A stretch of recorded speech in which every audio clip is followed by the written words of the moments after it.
क्यों?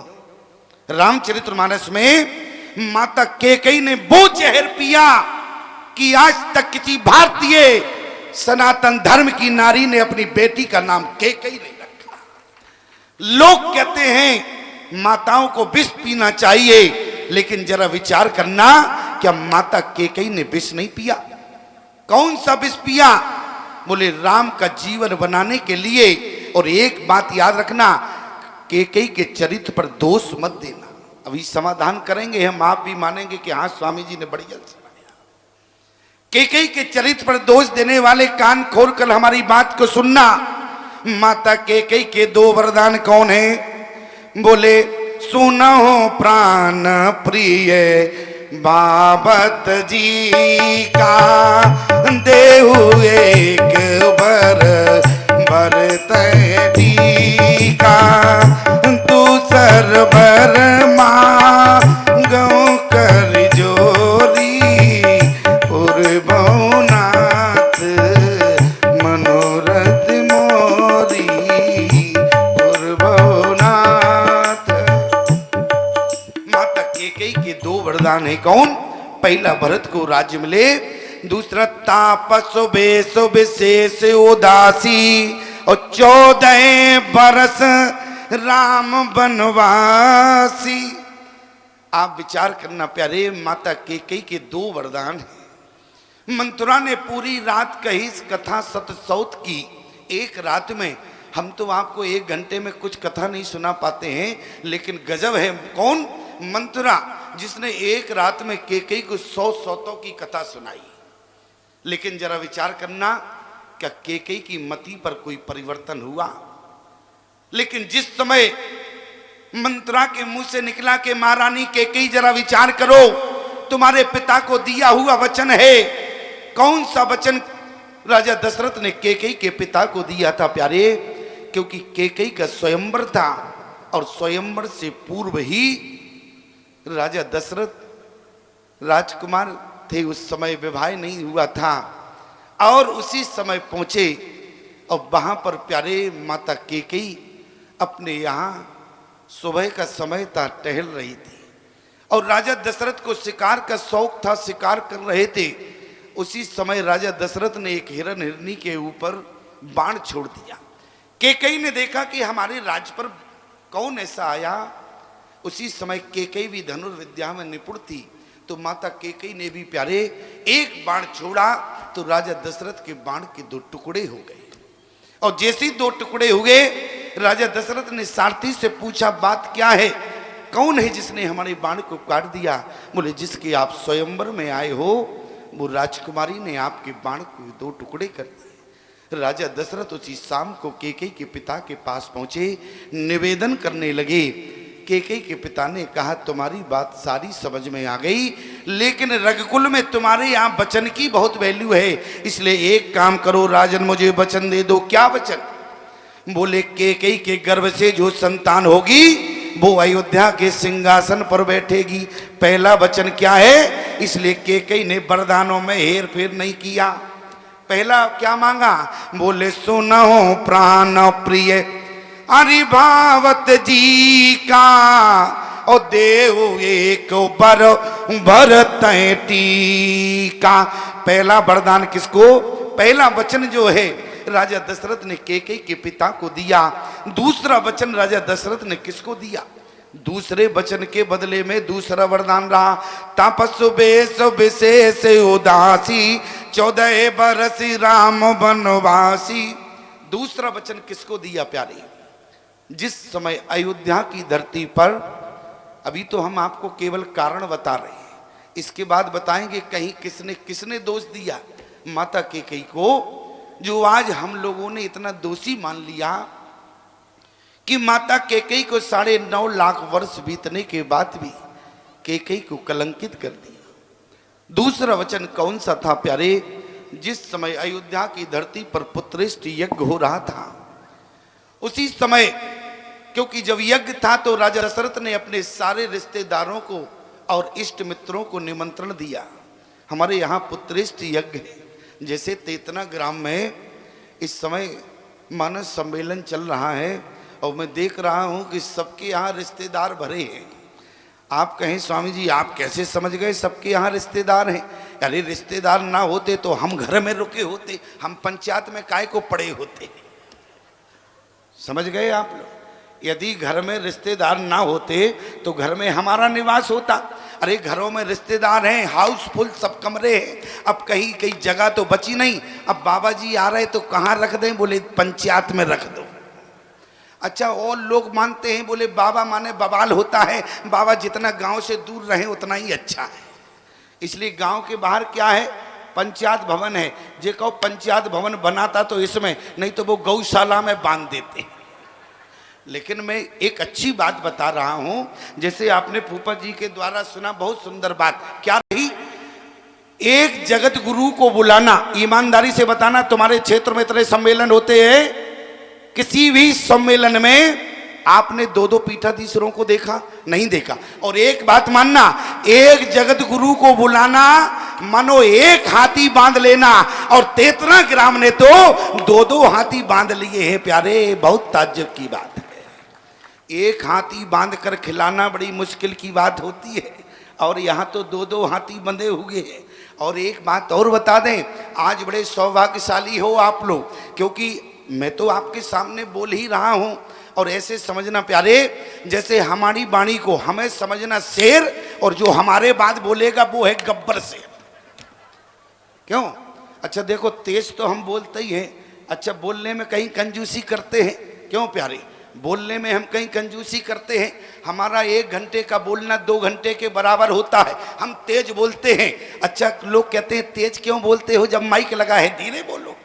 तो हमने कहा हम इसलिए तेज बोलते हैं, मजबूरी हमारी है। बोले मजबूरी क्या है? हमने कहा जिसके बगल में एक शेर की कौन कहे, दो दो शेर बैठे हों और हम गीदड़ की भाषा बोले तो क्या समझ में आएगी? क्यों प्यारे? जरा कल्पना करना। इसलिए प्यारे, हम लोग संघ की भाषा बोलते हैं। मैं आपसे निवेदन करूं, राजा दशरथ ने सारे अपने मित्रों को बुलाया, सारे रिश्तेदारों को बुलाया, पुत्रेष्टि यज्ञ हुआ। और उसी समय वशिष्ठ ने क्या कहा? ये हबी बाट देओ नृप जाई, और जता जोगो जय भागो बनाई। तो बांटने पहुंच गए। बोले अर्धे भागे कौशल्य दीना, लेकिन कौशल्या को दे रहे थे, दृष्टि परिवर्तन हो गई। जैसे कौशल्या को देने लगे, हाथ रोक लिया। क्यों? अरे दे तो रहे थे कौशल्या को, फिर हाथ क्यों रोक लिया? राजा दशरथ ने देखा। उसी समय राजा दशरथ की नजर माता कौशल्या से हटकर तीनों रानियों से नजर हटी, लेकिन अपने मित्र गीध जटायु के ऊपर नजर चली गई। याद रखना, गीध जटायु चक्रवर्ती सम्राट राजा दशरथ के मित्र हैं। लेकिन मित्रता क्या कहती है प्यारे? ये मित्रता का लक्षण है। बोले जे न मित्र दुखो अरि हो भी दुखारी, अति नहीं बिलोकत पातक भारी। निज दुख गिर समरज कर जाना, मित्र के दुख रजो मेरो समाना। मित्रता को देखा और जैसी जटायु के ऊपर नजर गई, जटायु को देखने के बाद जटायु से कहने लगे, मित्र जटायु एक खीर का भाग पहले तुम ले जाओ। जटायु ने कहा दिमाग खराब हो गया क्या तुम्हारा? अरे खीर का भाग हम ले? अरे तुम निसंतान हो। जटायु से राजा दशरथ ने कहा कि मित्र तुम भी निसंतान हो। और मित्रता क्या कहती है? अपना दुख भूल जाओ, लेकिन मित्र का दुख याद रखना। मैं आपसे निवेदन करूं, राजा दशरथ ने कहा कि मित्र खीर का भाग पहले तुम्हें लेना होगा। जटायु ने कहा, बोले राजन मैं खीर का भाग नहीं चाहता। मैं जानता हूं यदि मैं खीर का भाग ले जाऊंगा तो हमारे यहाँ गीत के यहाँ गीत ही होगा, जिससे समाज का कल्याण नहीं होगा। इसलिए राजन मुझे खीर का भाग मत दो, मैं खीर का भाग नहीं चाहता हूं। लेकिन राजा दशरथ ने प्यारी इतना जिद किया, बोले नहीं नहीं लेना पड़ेगा, लेना पड़ेगा। जटायु ने कहा हम बिल्कुल नहीं लेंगे। और एक बात याद रखना प्यारे, ये मित्रता का लक्षण है। अरे हम भी निसंतान है, तुम्हारे जीवन में भी कोई संतान नहीं है, एक साथ मित्र बनेंगे। इसलिए मित्र खीर का भाग पहले तुम लो, बाद में मैं अपनी रानी कौशल्या के कई सुमित्रा को दूंगा। लेकिन जटायु ने खीर के भाग को लेने से इनकार कर दिया। जिस समय प्यारे मैं मित्रता की बात करूं, बोले मित्रता क्या है? बोले पहले मित्रता कहाँ से शुरू होती थी? ईमानदारी से बताना, आज की मित्रता कहाँ से शुरू होती है? पहले की मित्रता पाठशाला से शुरू होती थी और आज की मित्रता मधुशाला से शुरू होती है। अंतर हो गया। पहले मित्रता पाठशाला से शुरू होती थी, वो मित्रता पूरे जीवन भर निभती थी। मैं आपसे निवेदन करूं, कृष्ण और सुदामा की मित्रता मधुशाला से हुई कि पाठशाला से? पाठशाला से। और कैसे मित्र रहे? सुदामा क्या प्रारब्ध से गरीब था?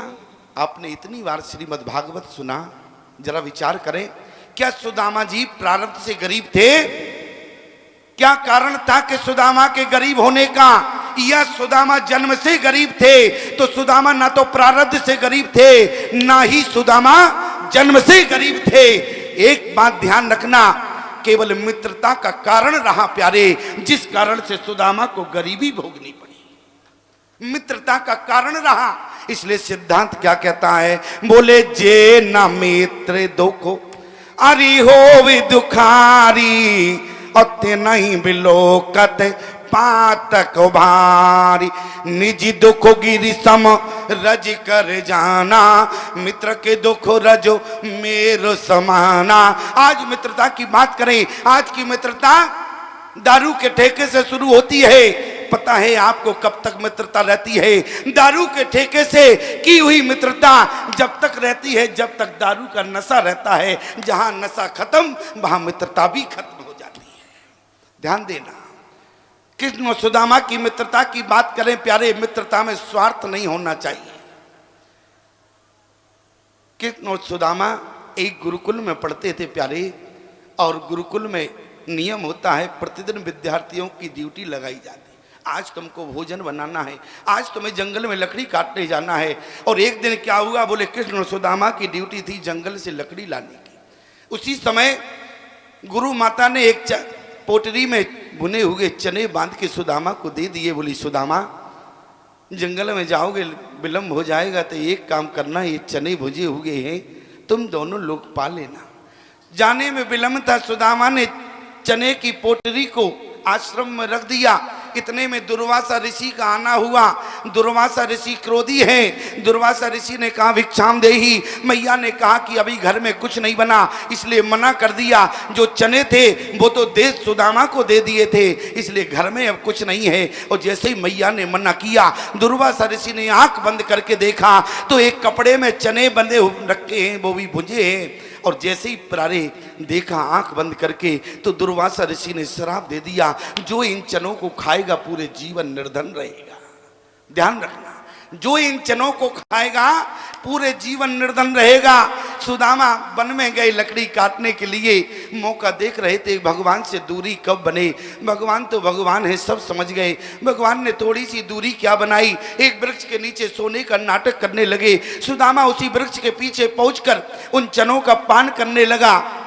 उसी समय कन्हैया ने कहा कि सुदामा क्या खा रहे हो? सुदामा ने कहा मित्र कुछ नहीं, सर्दी बहुत है, दांत किटकिटा रहे। लोगों ने कहा कि सुदामा निर्गुण निराकार ब्रह्म तुम्हें मित्र रूप में प्राप्त हुआ, लेकिन तुम्हें मित्रता निभाना नहीं आई। सुदामा कहने लगे दुनिया के लोगों अब तुम ही बताओ। दुर्वासा ऋषि का श्राप था, जो इन चनों को खाएगा पूरे जीवन निर्धन रहेगा।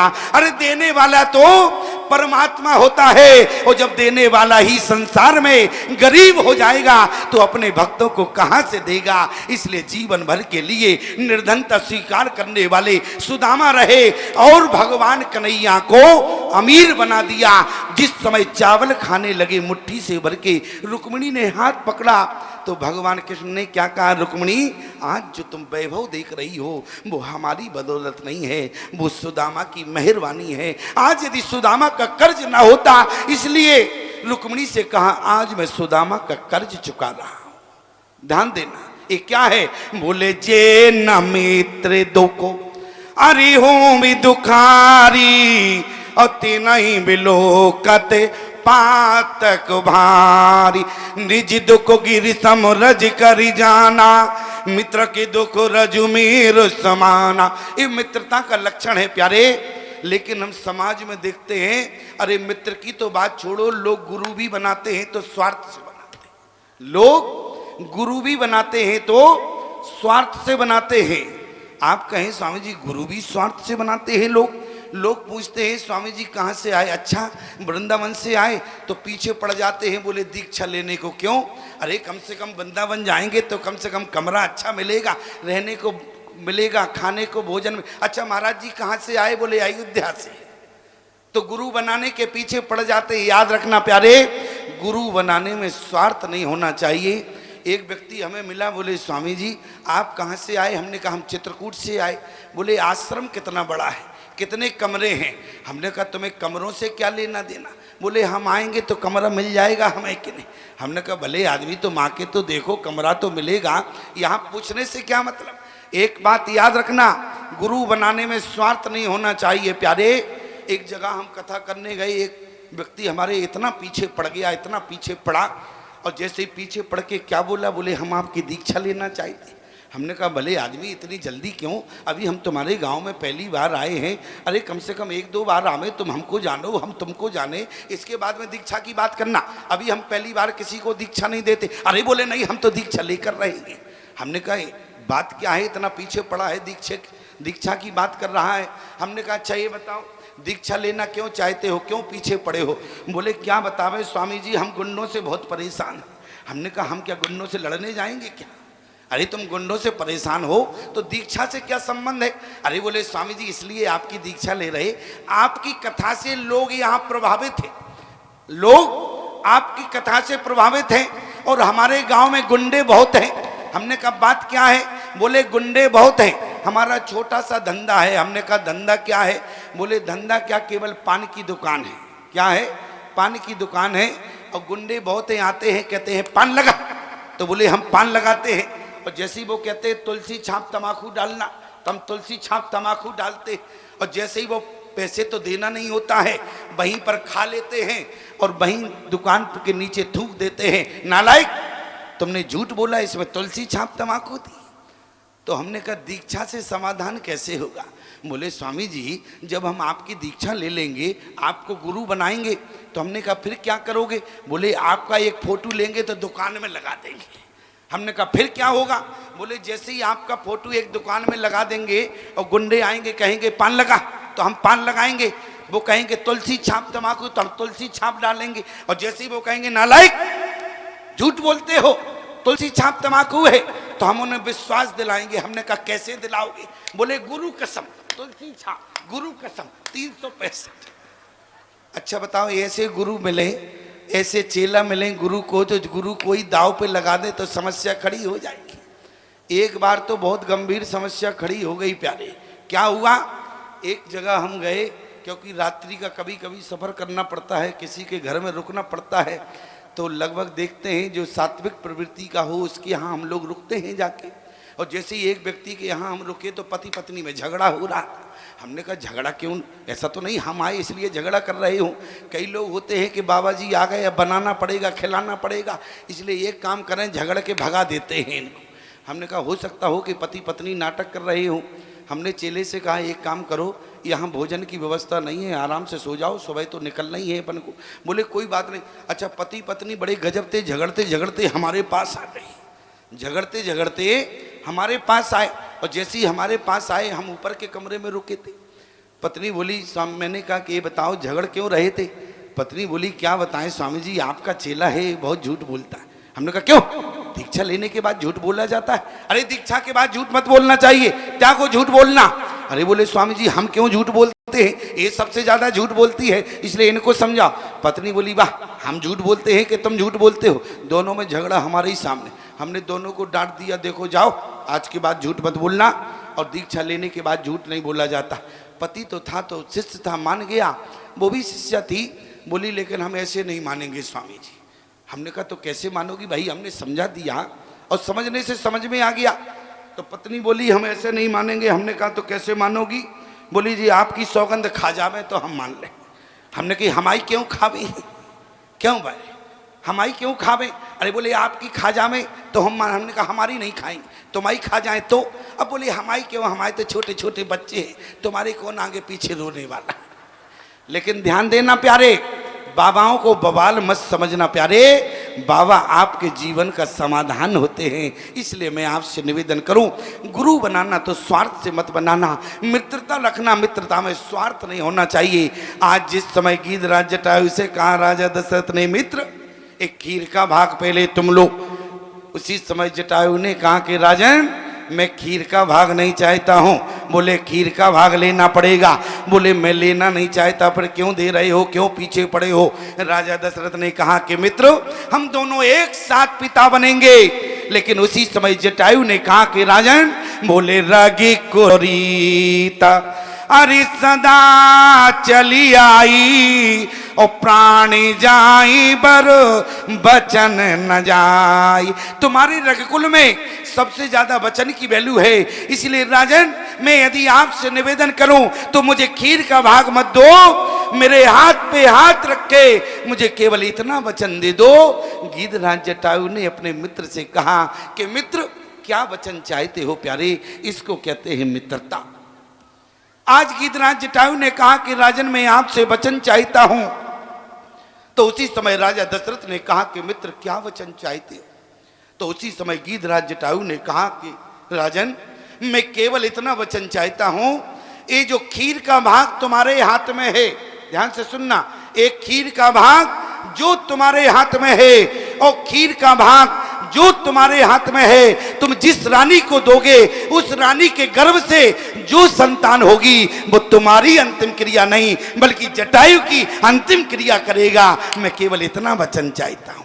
और ईमानदारी से बताना हमारे यहाँ सिद्धांत क्या कहता है।